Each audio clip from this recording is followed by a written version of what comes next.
Сәлеметсіздер ме оқушылар? Сабағымызға қош келдіңіздер. Бүгінгі сыныпта қанша оқушы жоқ? Кезекші? Жақсы. Ендеше бүгінгі сабағымызды бастайық. Төрт топқа бөліндік. Әр топқа алғыларымызға қойылды. Топ басшылары, бағалау парақшалары қойылды. Сол жерде бәрі жазылған. Қай тапсырмаға қанша балл қойып отыратынымызды. Сондықтан бағалау топ басшыларға беріледі. Ендеше үйге берілген тапсырма қайда құру кезеңі. Жақсы. Ал бастайық. Балалар үй тапсырмасын пазл әдісі арқылы орындап және соның негізінде жаңа тақырыпты ашатын боламыз.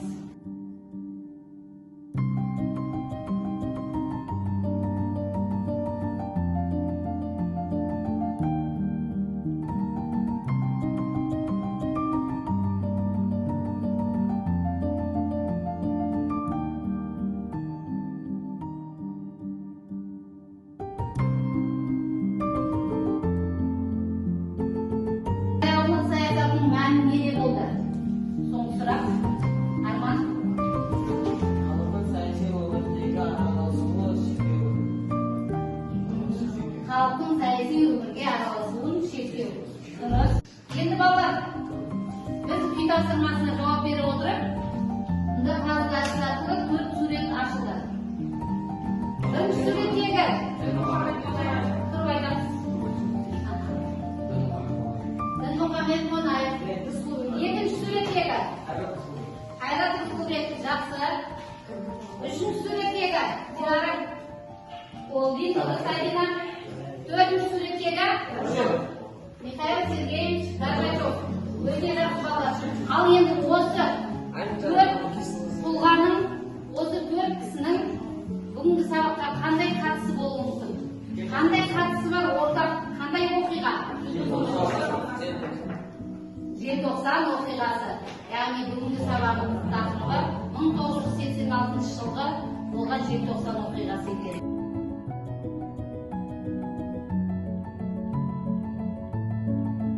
Ендеше балалар, бүгінгі сабағымыздың мақсаты Қазақстанның даму стратегиясындағы демографиялық саясаттың бағыттарын талдау, өткен тарихи кезеңдермен сабақтастықты орнату арқылы қазіргі кезеңдегі демографиялық процестерге баға беру, қазіргі кезде Қазақстан халқының әлеуметтік жағдайын статистикалық мәліметтер негізінде талдау, қазақ диаспораларының тарихи отанымен байланысының маңыздылығын айқындау.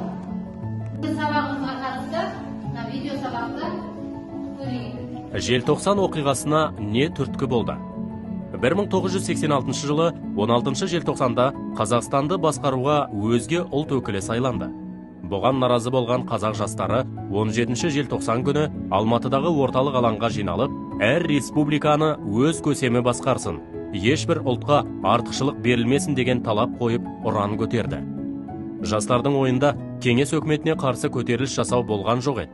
Олар тек орталық билікке қарусыз өз наразылықтарын білдірді. Кеңес өкіметі көтерілісшілерге қарсы қандай жазалау шараларын қолданды? 18 желтоқсан күні бейбіт шеруге шыққан көтерілісшілерді басуға Алматыға одақтың Ташкент, Уфа, Фрунзе, Новосібір, Тбилиси секілді басқа қалаларынан әскери күштер жеткізілді. Олар Бұрқасын 86 операциясы бойынша алаңға шыққан жастарды жазалау шараларын жүргізіп, су бүркіп, итке талатып, түрмелерге қамады. 19 желтоқсан күні қазақ жастарына ұлтшыл, маскүнем, нашақор, бұзақы деген негізсіз айыптар тағылып, тергеу жүргізуді бастады. Көтеріліске қатысып, төлқұжаттарына бүлікшіл деген таңба басылған қазақ жастары тек қара жұмысшы болып жұмыс істеді. Оқиға құрбандары туралы ақпарат жойылды. Елімізде желтоқсан оқиғасы туралы жазуға тыйым салынды.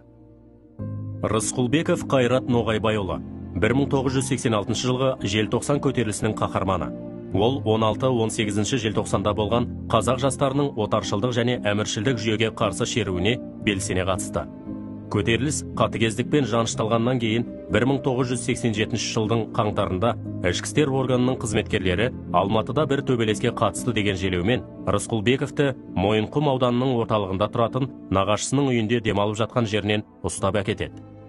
Кейінен көпшілікке мәлім болғандай, тергеушілер Рысқұлбековке неше түрлі айла шарғылар қолдана отырып, оны Советскийдің өліміне кінәлі деп таниды. Асанова Ләззат Алтынайқызы, желтоқсан көтерілісінің құрбаны. Ләззат Алтынайқызы Алматыда 1986 жылы 17-18 желтоқсанда болған қазақ жастарының отаршылдық және әміршілдік жүйеге қарсы азаттық көтерілісіне белсене қатысқан. Орталықтың билеп төстеушілігіне наразылық білдіріп, қаладағы жаңа алаңға, қазіргі республика алаңы алғашқы болып шыққан Ләззат Асанова, ереуілшілер қатарында қазақтар кіріптарлық құлдықта өмір сүргеніміз жетеді. Біз еліміз тәуелсіздігін жеңіп алған кезде ғана азат бола аламыз деген ұранмен шықты. Сыпатаев Ербол Мұқажанұлы, 1986 жылғы желтоқсан көтерілісінің құрбаны. 1986 жылы 16-18 желтоқсандағы көтеріліске белсене қатысады. 18 желтоқсан күні ауыр жараланып, ауруханаға түсіп, 23 желтоқсан күні қайтыс болады. Қазақстан тәуелсіздік алған соң ғана Сыпатаев жөніндегі шындық айтыла бастады. 1986 жылғы желтоқсанның алғашқы құрбандарының бірі болған Сабира Мұхамеджановаға 2001 жылы Тарбағатай ауданының құрметті азаматшасы деген атақ берілді. Қазақ жастарының негізсіз айыпталуы туралы коммунистік партияға ашық айтқан тұлғалар болды ма? Мұхтар Шаханов 1989 жылы Кремльде сөйлеген сөзінде Алматыдағы желтоқсан оқиғасы жайлы шындық айтылмай келеді. Бейбіт шеруге шыққан жас жігіттеріміз бен қарагөз қыздарымызды ешбір жарлықсыз сапер күрегімен, шоқпармен ұрып, итке талатып, керзетікпен тепкінің астын алды. Әлі күнге дейін бейбіт шеруге шыққан шерушілердің қаншасы жарақаттанып, қаншауының қайтыс болғаны жайлы ешқандай нақты ақпарат айтылмай келеді. 2000-ға жуық адам қамауға алынды. Оның көпшілігі ұзақ мерзімге сотталды. Мыңдаған адам оқу орнынан шығарылып, жұмыстан қуылды деген де дерек бар. Бірақ нақты ақпарат жоқ. Сол себепті біз Алматыда болған желтоқсан оқиғасының шындығын ашу үшін әртүрлі аймақ пен ұлт өкілдерінің мүддесін қорғайтын халық сайлаған депутаттардан құралған комиссия құруды сұраймыз деп, қазақ ұлтының мүддесін батыл қорғады. Бүгінде желтоқсан оқиғасына қандай баға бере аламыз? Қазіргі таңда желтоқсан оқиғасы тәуелсіздіктің бастауы деген тұжырым айта аламыз. Себебі тәуелсіздікке ұмтылған қазақ жастары кеңес өкіметіне қатысты ой пікірін ашық айтып, бейбіт шеруге шықты. Қорытындылай келе, желтоқсан оқиғасы қазақ жастарының тәуелсіздікке ұмтылуының жарқын көрінісі ретінде халық жадында мәңгілік қалды. Ал балалар, видео сабақты тамашаладық. Ендеше тапсырманың осы видео сабақта сүйене отырып, және қосымша мәліметтерге постер қорғаймыз. Сіздерді қарағанда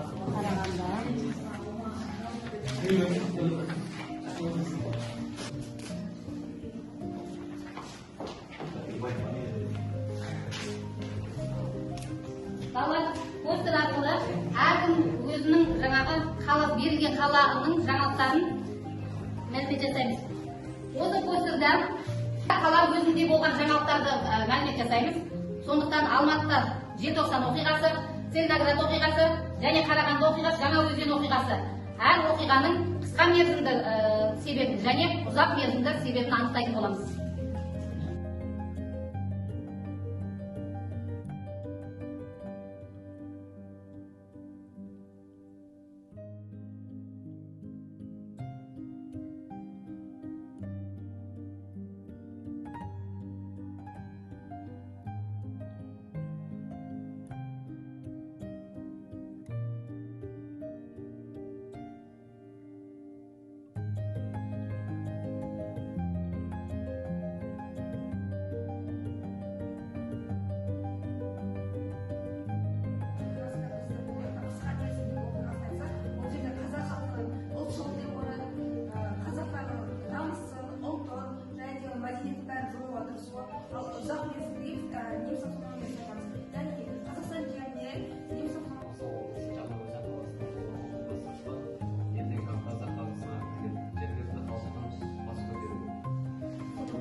Ал балалар өте жақсы орындадық бірінші постер қорғауда. Ендеше келесі тапсырмамыз жұптық тапсырма. Кім жылдам? Яғни мен бір сөзді жасырамын, сол сөзді синоним сөзбен түсіндіру керек келесі ойыншыға. Қазақстан операсындағы қатысқандарға қандай анықтама болды? Өте жақсы. Ол кісі Қазақстан Республикасының залымының өкілі қосқан және де хатшы болған. Дінмұхаммед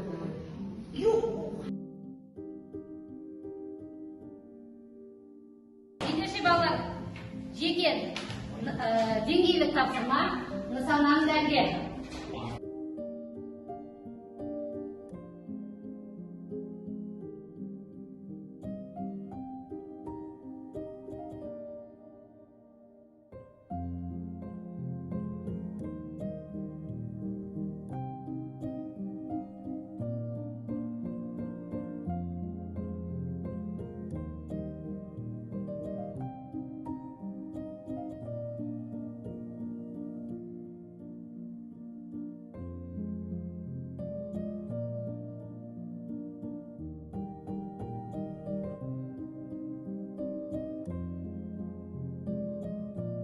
Сабағымызды қорытындылай келе, әкімшіл саясатқа қарсы халық наразылықтарының себептері мен салдарын анықтап кетейік.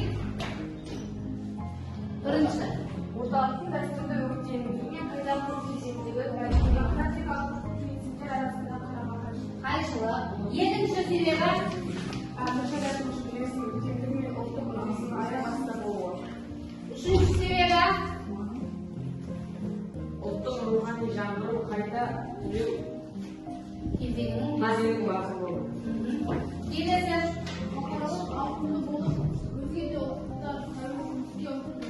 жақсы. Бесінші, өте жақсы балалар. Сонымен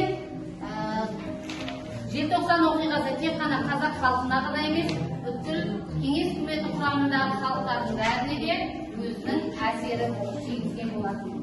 Бүгінгі сабағымызды осымен аяқтаймыз. Үйге тапсырма желтоқсан оқиғасы туралы сөздерінің қысқаша 150 сөзден тұратын тестер жазамыз. Және бағалау парақтарын бағалап жіберейік балалар. Кері байланыс QR код арқылы кері байланыс береміз балалар.